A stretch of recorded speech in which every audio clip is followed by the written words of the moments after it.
അരുൺകുമാർ നോക്കൂ, യൂത്ത് കോൺഗ്രസിന്റെ ഫണ്ട് തട്ടിപ്പ് പുറത്തു കൊണ്ടുവന്നു. അത് വലിയ ചർച്ചാ വിഷയമായി നിൽക്കുന്ന സമയത്താണ് ഇപ്പോൾ മുസ്ലിം ലീഗിന്റെ നേതൃത്വത്തിലുള്ള ഭൂമി തട്ടിപ്പും കൂടെ പുറത്തേക്ക് വരുന്നത്. അതും എല്ലാം നഷ്ടപ്പെട്ട വയനാട്ടിലെ സാധാരണ ജനങ്ങളോട്.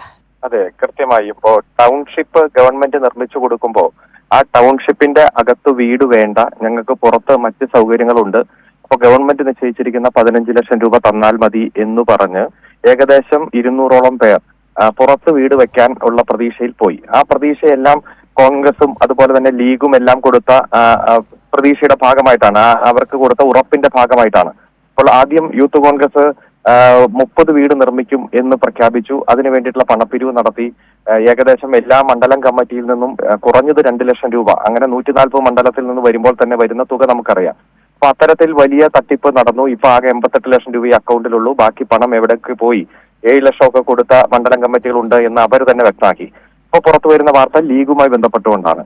നമുക്ക് എല്ലാവർക്കും അറിയാവുന്നതുപോലെ തോട്ടം ഭൂമി വാങ്ങാനോ വിൽക്കാനോ പാടില്ല. അത് തോട്ടം ആവശ്യത്തിന് വേണ്ടി മാത്രമേ ഉപയോഗിക്കാവൂ. അതൊരിക്കലും വീട് വെക്കാനോ റെസിഡൻഷ്യൽ പർപ്പസിന് വേണ്ടി ഉപയോഗിക്കാൻ കഴിയില്ല. അത്തരത്തിലുള്ള ഒരു ഭൂമിക്ക് അവിടെ ഗവൺമെന്റ് നിശ്ചയിച്ചിരിക്കുന്ന മതിപ്പ് വില ഏകദേശം 30,000-35,000 രൂപയായിരിക്കെ അതിന്റെ ഇരട്ടി തുകയ്ക്ക് വാങ്ങാനോ വിൽക്കാനോ പാടില്ലാത്ത ഭൂമി ലീഗിന്റെ നേതൃത്വം ഇടപെട്ട്, ഇപ്പൊ സൂചിപ്പിക്കുന്നത് പോലെ പല ലീഗ് നേതാക്കന്മാരുടെയും ബന്ധുക്കളൊക്കെ ഇടപെട്ടുകൊണ്ട് വലിയ ഒരു കച്ചവടം നടത്തിയിരിക്കുന്നു.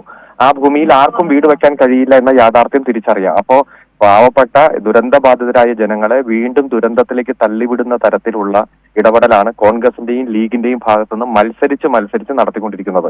അതുമായി ബന്ധപ്പെട്ടുകൊണ്ടിരിക്കുന്ന ഞെട്ടിപ്പിക്കുന്ന വിവരങ്ങളാണ് ഓരോ ദിവസവും അവരുടെ ക്യാമ്പിൽ നിന്ന് തന്നെ പുറത്തു വരുന്നത്.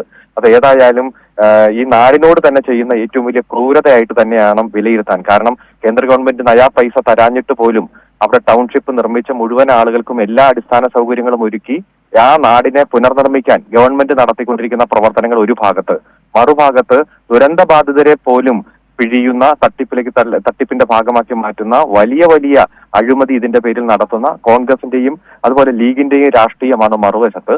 ഇതെല്ലാം വളരെ സൂക്ഷ്മതയോടെ ജനങ്ങൾ നിരീക്ഷിച്ചുകൊണ്ടിരിക്കുന്ന ഒരു സാഹചര്യമാണ് ഇപ്പോൾ നാം കാണുന്നത്.